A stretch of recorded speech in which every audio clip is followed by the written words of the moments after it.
ok beyo i bill no. Wachaka negi achiel kuom gima wadhi an achiel kachiel mondo wang'iyane moko mabeyo kata mok beyo. Mokwongo kanyo nitiere wach mar gedo mar udi, usuru mar udi.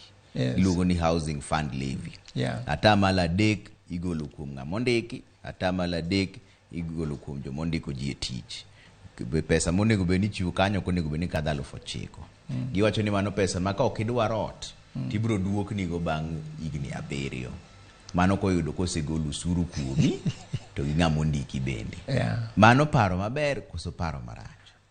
Ing'e ni ng'ato ka kawo kuomi pesa to nibiro duokoni bang' higni 7 to in gima ok idwa.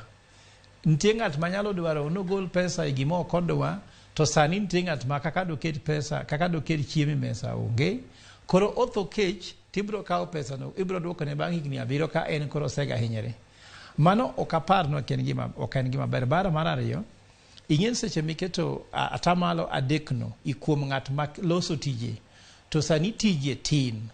Koro jok ma loso tije biro nwang'o nu cost mar loso tich odhi malo. Koro gibiro nwang'o ni ok gilos tije, to koro nyithindwa, youths ma dwaro tije sani, yudhe ma dwaro tije sani, jok ma dwaro tije sani biro nwang'o ka tije tin, nikech tich ka tich kolos to atamalo 3 omedi wiye. Basti bende ka osekaw kuom yen sani king'iyo gino the addition ni kuom pesa michamo, ki ing'iyo usuru mikawo kuomigo duto gin 52%. Manyiso ni sirkal oweni mana 48% mar pesa michamo. Koro ng'an momed msara mabro feel go gap ma gino ketieno. Onge ng'ama momed msara mabro feel go. Ka ji andi wak nungi mane tek. Kedo ng'ato medo osigo moriwi mata malo 3. Ane nyal, basti ng'en kosemi 48% ni. Gimarach go en secha midhi nyiewo gimora mora Ruto na kanyo. Kidhi nyiewo mkati, Ruto kawo 16% ma VAT. Kidhi nyiewo kata omena, ing'en gimora mora mikawi VAT ma 16% no.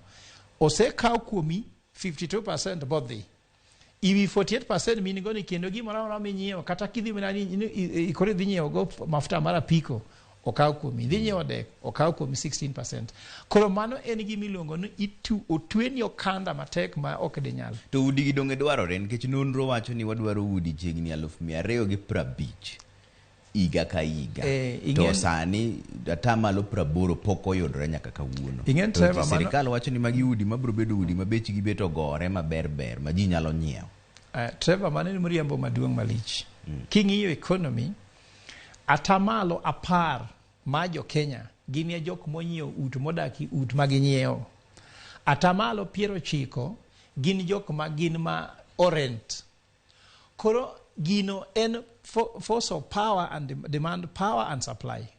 Koro ok inyal chuno ng'ato ka forces mag economy otamre nyaka obed go ot. Ko kitero nyathi school sani idwa bedo go ot. Ko kichiemo sani nikech idwa bedo go ot. Ng'ato ka tuo e familia mari okitere hospital nikech idwa bedo go ot. Ing'e mano biro miyo ngima bet motegni. Wamiyo jomoko wacho afadhali atum renting to mondo akaw pesa moro cha mondo kawo loan ma mortgage mana biro ga chulo ni ater nyathi school. Ntie gimiluongo ni focus poverty. Trevor wan opuonjwa go jonyuolwa. Mano uso dhiang', jomoko be ne puro ndelni ni jomoko ekonwang' pesa mondo terigo e school. Ne ben babo wacho no dwa gero ode ma permanent ne daka somo. Koro nitie gik miluongo ni focus poverty. Ibedo modhier mondo ibed momew. To in kidwa ni seche midhi mesa timew. Seche midwa dhi ndara timew. Ini ot timew. Idhi school timew ok dinyalore. Maparo no kiyiego. Ok ayiego.